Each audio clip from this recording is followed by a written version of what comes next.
He held a press conference to announce whether or not she was going to retain her crown. Yeah. And then she started to cry. She did. So I just want to thank Donald is giving me a second chance. And brilliant. And there he is, hair looping, going, everyone deserves a second chance.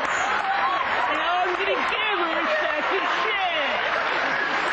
Her hair is perfect for that. Your hair is perfect for that. Listen, he annoys me on a multitude of levels. He's the moral authority. Left the first wife, had an affair. Left the second wife, had an affair. Had kids both times, but he's the moral compass for 20-year-olds in America. Donald, sit and spin, my friends. I don't enjoy him.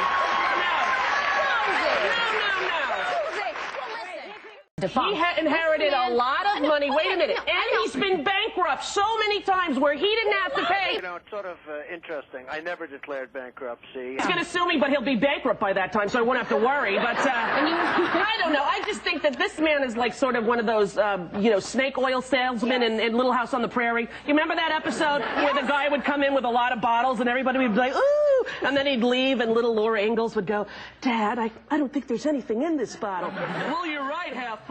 That man was full of crap. New Year's Eve, what did you do? Well, pretty much I went on various television shows and bashed Rosie O'Donnell. There you go. In McDonough, Georgia, who writes, what was your relationship like between you and Rosie prior to the feud? It was okay. I was never a friend. She came to my wedding. She ate like a pig. And I mean, seriously, the wedding cake was like missing in action. I couldn't stand there. I didn't like a particular woman. Wanted her at the wedding. Marla. I think they were friendly or something. And so I said, what's Rosie O'Donnell doing? She was at my wedding. Can you believe it?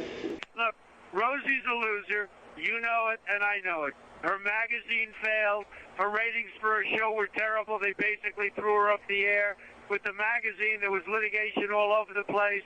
She folded up like an umbrella. She is not a good person. She makes false statements, and she is not a good person. She's a bully, and all I did to a bully is hit him right between the eyes, and she folds up like a tent.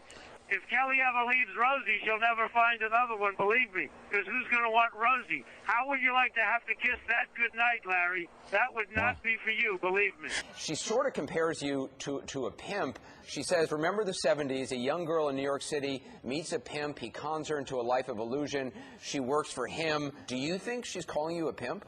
Well, she certainly is, and she shouldn't be doing that because that could cost her a lot of money. This young woman who's in the very formative years, I said, hey, I'm going to give you, life is about second chances, I'm going to give you a second chance. Rosie went crazy. Now, I guarantee you Rosie would have given her a second chance, but for other reasons. I mean, the one I feel sorry for in the whole thing is her girlfriend, Kelly. Anybody that has to kiss Rosie, I feel very sorry for. Rosie, in this new poem, she's also very critical of beauty pageants, calling them, and I quote, where women were paraded around, judged valuable or not by old white men. If you looked like Rosie, you'd be critical of beauty pageants, too. Believe me. You've been really tough in some of your comments. I mean, you know, saying she's a loser, commenting on her weight. Why attack so hard? I'm not running for office. I don't have to be politically correct. I don't have to be a nice person. Like I watch some of these weak-kneed politicians. It's disgusting. I don't have to be that way. Rosie is an unattractive person. Rosie is she's a slob. Is some sort of rapprochement between you two possible? Are we going to see you on The View? Interest. Anderson, I have no interest in Rosie. Rosie is a stone-cold loser, resurrected temporarily by Barbara Walters. She will fail. She may pull Barbara down with her, but she will fail. She'll go off. She'll do something that's so insane that... I believe that Rosie has some serious mental problems. That's my feeling. Tara is a great beauty. So you have beauty, and then you have Rosie, the beast. You have Beauty and the Beast. So it works well. And then you have Trump. So it's like a good combination of events. You know, the one thing I respect about Rosie, if you have that little going for you, to be even moderately successful like she is hard to believe. I give her credit for that. Would you go on The View and shake hands with her? No, I don't want to go on The View. I've been on The View many times. It's frankly not a show that does very good ratings. I mean, unfortunately, the only problem I have is I bring up the ratings of The View. Are you at all concerned, though, with the language that you're using and the things that you're saying about Rosie, that people could see it as being really mean? Because it's playing out in public, and it could backfire. No, Rosie is a very mean person, and Rosie is a bully. And the only way, I learned this in high school, the only way you beat a bully is to hit him right between the eyes. Well, Rosie O'Donnell's disgusting. I mean, both inside and out. You take a look at her, she's a slob. She talks like a truck driver. Rosie attacked me personally because I was very happy when her talk show failed. The other thing that failed, and this was a real monster, and everybody was suing her, was her magazine. Her magazine called Rosie was a total disaster.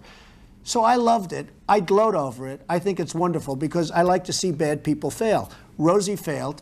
I'm happy about it. She's basically a disaster. Well, she called me a snake oil salesman. And, you know, coming from Rosie, that's pretty low because when you look at her and when you see the mind is weak. I don't see it. I don't get it. I never understood. How does she even get on television? I believe Barbara made a terrible mistake putting her on, and I think Barbara's probably paying a big price. If I were running The View, I'd fire Rosie. I mean, I'd look her right in that fat, ugly face of hers. I'd say, Rosie, you're fired. We're all a little chubby, but Rosie's just worse than most of us. But it's not the chubbiness. Rosie is a very unattractive person, both inside and out. Rosie's a person that's very lucky to have her girlfriend. And she better be careful or I'll send one of my friends over to pick up her girlfriend. Why would she stay with Rosie if she had another choice? She's trying to use ABC and The View to get even with me. But with me, we fight back. I'll probably sue Rosie because she doesn't tell the facts. As an example, I'm worth many billions of dollars. Now, she said I was bankrupt. I never went bankrupt. So probably I'll sue her because it would be fun. I'd like to take some money out of her fat ass pockets. I actually think they ought to look at her whole life and see where she's coming from because I think she's got some very deep-seated problems. Perhaps it should be Rosie that goes to rehab. Rosie is a loser. Look who's here today. Kelly, I was afraid to leave her home in case somebody with a comb-over came and stole her from me. So, yeah, she's here now.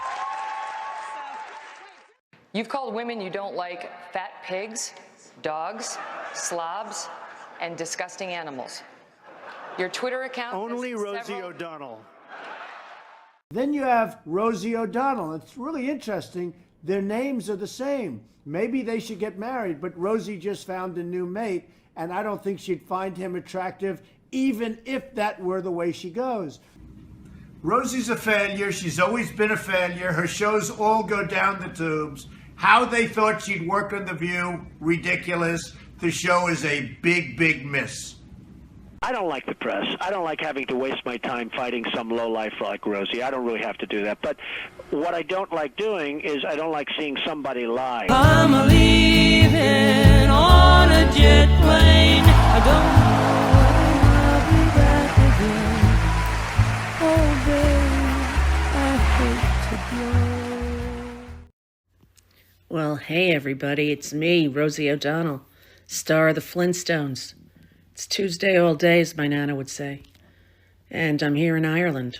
And it's beautiful and warm. Not physically, it's actually quite cold. Moved here on January 15th.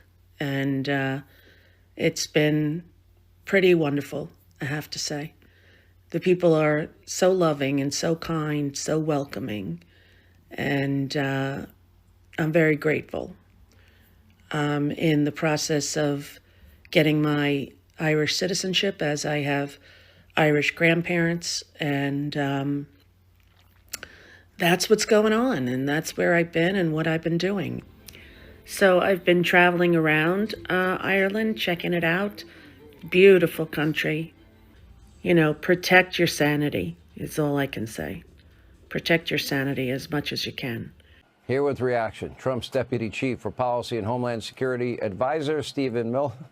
I don't know, you know, don't let the door hit you in the backside on the way out. That's my attitude.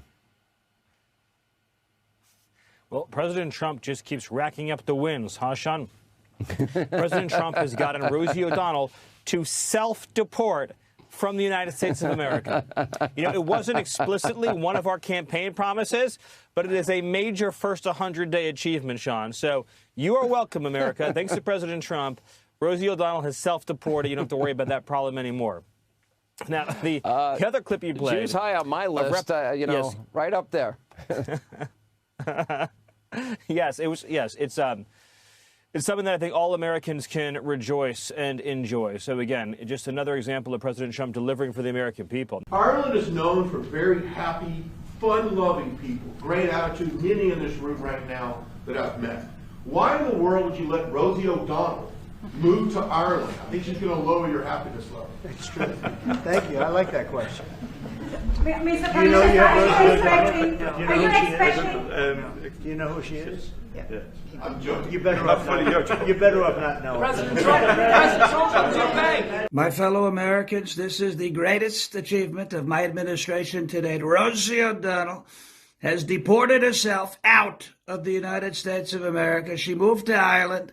So much for luck of the Irish. That's a lot of bad luck when you look at it. Quite frankly, the worst luck the world has ever seen.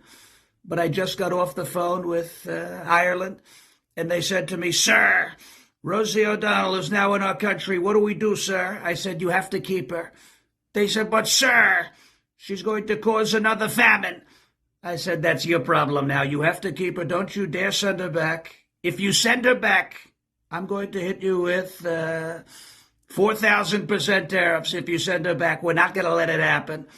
They said, "But, sir, we can't deal with that." I said, "But you don't want to do it. The tariffs are going to be worse than the famine when you look at it. It's going to be a lot worse. Don't do it. You don't want to do it." They said, "Sir, we're not going to do it. We're going to keep her." I said, "That's good. That's a good decision. Good luck. Good luck to you. It's not an easy thing to deal with. You know, it's a big problem. And when I say big, you look at her. There are very few people who are bigger than Rosie O'Donnell, and she's a huge problem. But we're signing an executive order banning all ugly people from coming back into our country. And she is the ugliest person, both inside and out. So it is my distinct honor to announce that Rosie O'Donnell has left the United States for good. This is what we voted for.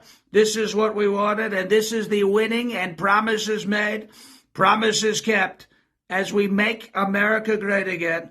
Goodbye and good riddance, Rosie O'Donnell. Nobody is going to miss you, believe me.